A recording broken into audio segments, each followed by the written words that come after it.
नमस्कार दोस्तों, मैं हूं संतोष पाठक और आप लोग देखना शुरू कर चुके हैं संतोष पाठक ऑफिशियल यूट्यूब प्लेटफॉर्म। बिहार का विधानसभा चुनाव कौन किसके साथ है, कौन किसके खिलाफ है, कौन किसके साथ रहकर किसको हराने के लिए राजनीतिक गोटियां सेट करता हुआ नजर आता है और कौन शतरंज का चाल चलते हुए किसी बड़े नेता को पर्दे के पीछे से चुनाव हराने के अभियान में जुटा नजर आता है।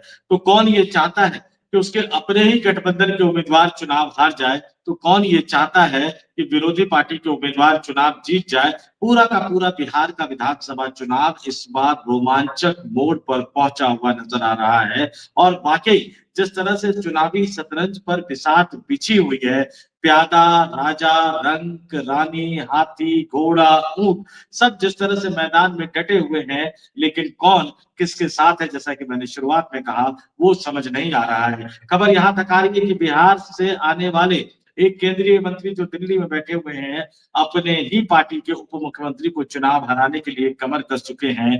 गठबंधन में हर राजनीतिक दल चाहता है कि उसके साथी की ज्यादा से ज्यादा सीटें ना आए, क्योंकि ये लड़ाई सिर्फ चुनाव जीतने भर की नहीं बल्कि नंबर वन पार्टी बनने भर की है। बिहार में चुनावी नारा चल रहा है, तीर ही लालटेन है, लालटेन ही तीर है। और इस बीच नीतीश कुमार एक लाख चलो के रास्ते पर आ चुके हैं। नरेंद्र मोदी की रैलियों में, नरेंद्र मोदी के रोड शो में उन्हें अकेला छोड़ा।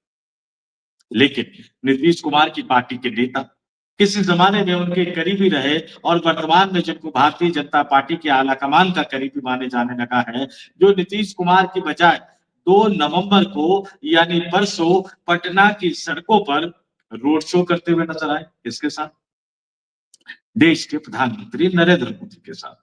लोकसभा चुनाव से पहले जिस जगह पर नीतीश कुमार खड़े होकर नरेंद्र मोदी के साथ रोड शो कर रहे थे, उसी जगह पर खड़े होकर उन्हीं की पार्टी के कोटे से केंद्र की नरेंद्र मोदी सरकार में मंत्री बने राजीव रंजन सिंह उर्फ लल्लन सिंह उसी जगह पर खड़े होकर प्रधानमंत्री नरेंद्र मोदी के साथ पटना की सड़कों पर रोड शो करते हुए नजर आए। उनके रोड शो से कुछ घंटे पहले आधी रात को पटना पुलिस ने मोकामा जाकर जनता दल यूनाइटेड के उम्मीदवार अनंत सिंह को गिरफ्तार कर लिया। कई तरह की खबरें निकलकर सामने आई। तो 2 नवंबर को पटना में प्रधानमंत्री नरेंद्र मोदी के साथ रोड शो और फिर 3 नवंबर को मोकामा जाकर जेल में जाने वाले यानी गिरफ्तार हो चुके जेडीयू उम्मीदवार अनंत सिंह के समर्थन में चुनाव प्रचार करते हुए रोड शो करना। पटना में नरेंद्र मोदी के साथ नजर आ रहे थे और मोकामा में बीजेपी कोटे से उप मुख्यमंत्री बने सम्राट चौधरी के साथ नजर आ रहे थे। लेकिन कुछ ऐसा बोल दिया कि 4 नवंबर को उनके खिलाफ एफआईआर दर्ज हो गई। जी हाँ, 4 नवंबर को उनके खिलाफ एफआईआर दर्ज हो गई और अब बिहार की राजनीति में ये शिगुफा भी बहुत जोर शोर से चलने लग गया है। अब बिहार में शिगुफा कह लीजिए, अफवाह कह लीजिए, लेकिन कुछ ना कुछ तो अजब गजब हो रहा है। जो नीतीश कुमार लल्लन सिंह को बढ़ाए राजनीति में और जो राजीव रंजन सिंह और लल्लन सिंह जनता दल यूनाइटेड के एक जमाने में राष्ट्रीय अध्यक्ष रहे, उन्हीं की पार्टी के कोटे से केंद्र में मंत्री बने, उनको लेकर कई तरह की खबरें निकलकर सामने आ रही है। ठीक उसी अंदाज में जैसे लालू यादव लिया करते थे, ये कहा जा रहा है कि उन्होंने नीतीश कुमार के बेटे निशांत कुमार को कुछ दिया और उसके बाद उन्हें केंद्र में मंत्री का पद मिला। और अब नीतीश कुमार वर्सेज राजीव रंजन सिंह उर्फ लल्लन सिंह की बात भी कही जा रही है। लेकिन इस बीच में एक एफआईआर हुई और उस एफआईआर ने बिहार की चुनावी राजनीति को, बिहार के चुनावी मौसम और मिजाज को एक तरह से बदल दिया है।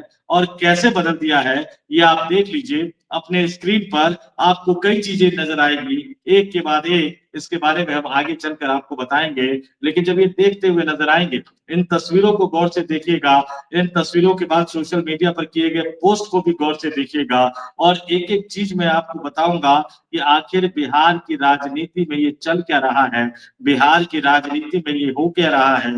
मोदी सरकार के खिलाफ, मोदी सरकार के मंत्री के खिलाफ एफआईआर कैसे दर्ज हो गई, क्यों दर्ज हो गई और आखिर बिहार की राजनीति में चल क्या रहा है।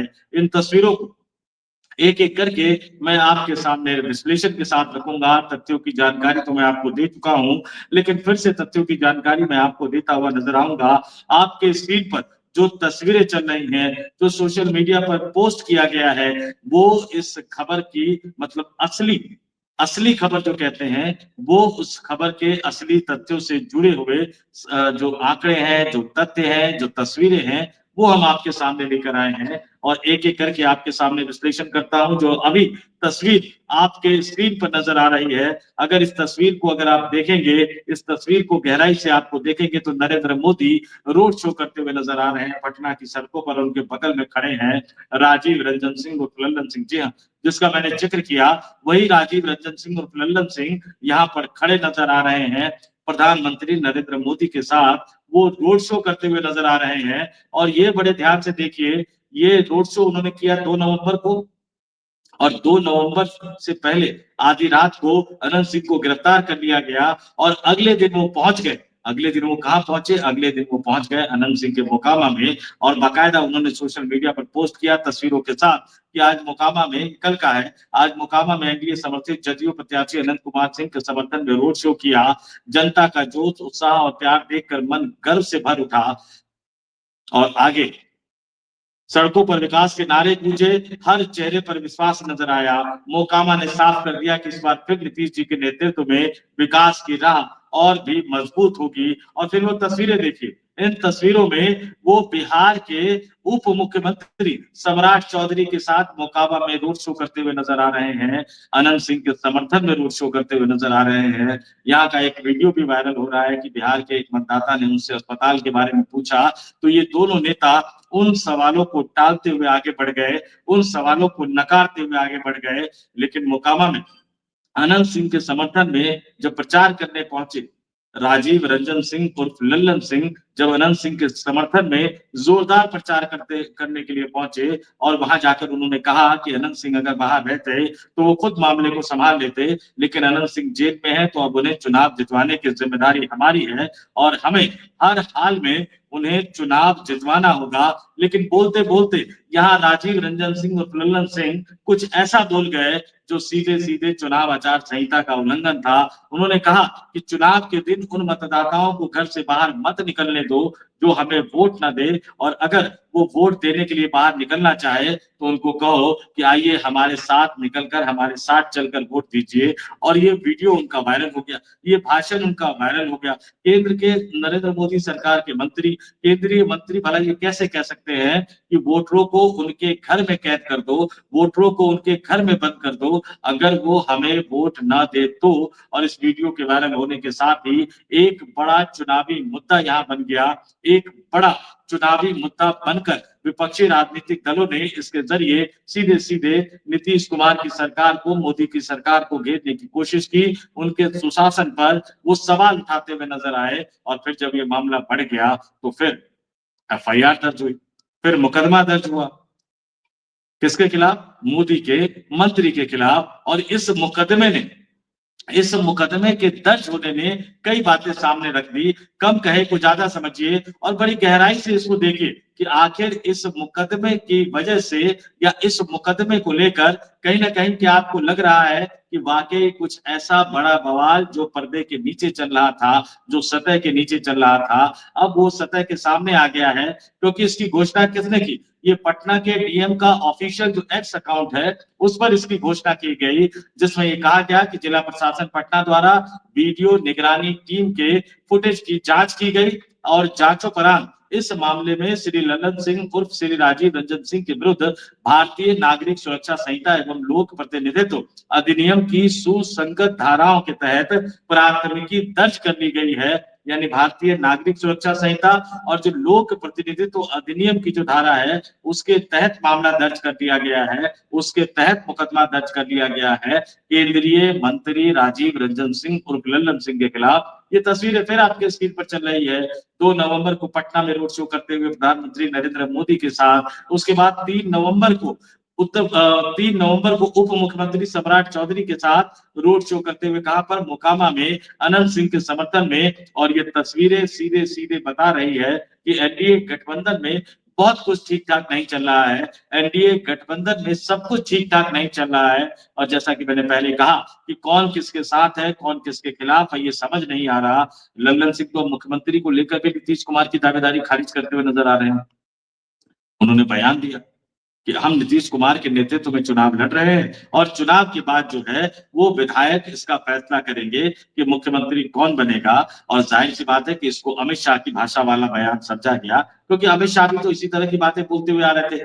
जबकि जनता दल यूनाइटेड का सीधा-सीधा ये मानना है कि नीतीश कुमार ही मुख्यमंत्री बनेंगे और डेली लगातार जनता दल यूनाइटेड अपने सोशल मीडिया अकाउंट से पोस्ट करके ये बता रहा है कि इतने दिनों बाद फिर एक बार नीतीश सरकार, जिसमें तस्वीर भी सिर्फ और सिर्फ नीतीश कुमार की होती है। और ऐसे समय में राजीव रंजन सिंह का ये बयान आना और फिर मोकामा जाकर अनंत सिंह के पक्ष में चुनाव प्रचार करते हुए ये कहना कि यहाँ के कुछ नेता है जिनको चुनाव के दिन निकलने मत दीजिएगा, घर से बाहर नहीं निकलने देना है, घर में बंद कर देना है, अगर ज्यादा हाथ पैर जोड़ेगा तो अपने साथ ले जाकर वोट गिराने देना है। और इस बयान का हंगामा, फिर एफआईआर दर्ज होना, राष्ट्रीय जनता दल का सवाल उठाना, राष्ट्रीय जनता दल के साथ साथ चुनाव आयोग की भूमिका पर सवाल उठाना, रोहिणी आचार्य का ये कहना है कि आखिर निर्वाचन आयोग कहाँ है, खुलेआम ये लोग नंगा नाच कर रहे हैं ये लोग, और चुनाव आयोग मर गया है क्या, इस तरह की भाषा का इस्तेमाल किया गया। चुनाव आयोग को ये सब नजर नहीं आ रहा।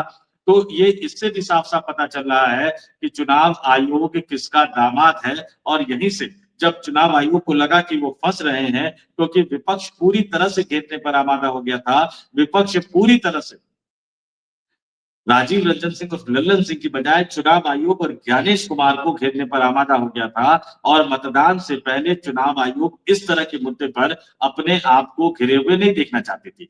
हालांकि जो भारतीय जनता पार्टी के कोटे से नीतीश सरकार में मंत्री बने हैं नितिन नवीन, उन्होंने भरपूर कोशिश की इस बयान का बचाव करने की, यानी नीतीश कुमार के कोटे से केंद्र की मोदी सरकार में मंत्री बने राजीव रंजन सिंह और लल्लन सिंह के बयान का बचाव करने की। नितिन नवीन ने कहा कि अगर कोई वोट नहीं देने को लेकर बात करता है, किसी पर दबाव बनाता है, तो वो आरजेडी वाले हैं। यानी सफाई में भी वो किस तरह की सफाई देना चाहते हैं, किस तरह की बात कहते हुए नजर आ रहे हैं, इसको लेकर कई तरह के कंफ्यूजन है भारतीय जनता पार्टी के अंदर। लेकिन बचाव में कुछ कहना है, बचाव में कुछ ना कुछ ऐसा कहना है ताकि ये लगे कि हमने भी अपनी बात रख दी। लेकिन ये मामला सुलझा नहीं और आखिरकार पटना के डीएम के आधिकारिक एक्स अकाउंट से ये बता दिया गया कि भैया, देश के प्रधानमंत्री नरेंद्र मोदी के कैबिनेट के मंत्री, वरिष्ठ मंत्री, जो कभी नीतीश कुमार के करीबी माने जाते थे, पता नहीं आजकल नीतीश कुमार के करीबी है या नहीं, उनके खिलाफ मामला दर्ज कर लिया गया है, उनके खिलाफ मुकदमा दर्ज कर लिया गया है। हालांकि कार्रवाई होती है या नहीं होती वो तो हमें देखना पड़ेगा, वो आगे की बात है। किस तरह की कार्रवाई हुई, अनंत सिंह पर हत्या का आरोप लगा, गिरफ्तार भी किया गया, लेकिन उनकी जो अटैची है और पंखा जो है वो पुलिस वाला ले जाते हुए दिखाई दिखा और वो बिल्कुल ठाठ से चलते हुए बेऊर जेल के अंदर गए।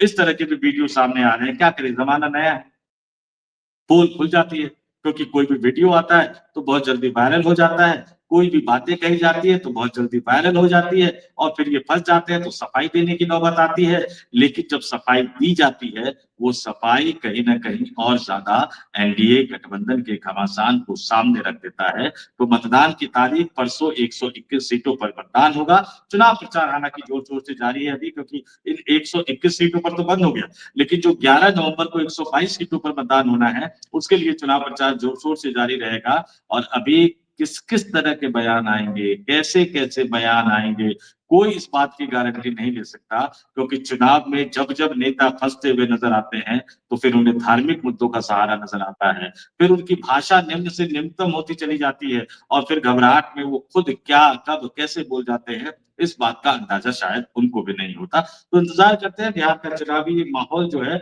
वो आगे और कौन कौन सा रूप रंग लेता हुआ नजर आएगा। फिलहाल तो एक एक चेहरे से नकाब उतरता जा रहा है, क्योंकि भारतीय जनता पार्टी के एक नेता ने मोदी सरकार में मंत्री रह चुके नेता 1,40,000 करोड़ के घोटाले का आरोप लगा दिया है प्रधानमंत्री नरेंद्र मोदी के करीबी मित्र धन्ना सेठ अरबपति कारोबारी गौतम अडानी का नाम लेते हुए, जिस पर इससे पहले हमने वीडियो अपलोड किया है।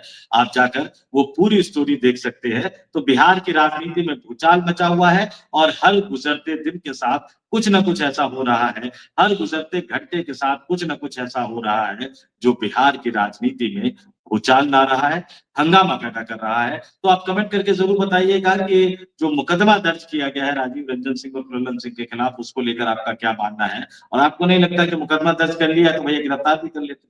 अच्छा है, अपने मित्र लल्लन सिंह के साथ जाकर बैठेंगे, क्योंकि वो उनको चुनाव जितवाने की जिम्मेदारी लेकर बैठे हुए हैं। तो मुकदमा दर्ज कर लिया, अच्छी बात है, कार्रवाई कब करेंगे? ये भी तो सवाल बनता है और आपको लगता है कि क्या इस तरह की कार्रवाई हो पाएगी प्रशासन के द्वारा?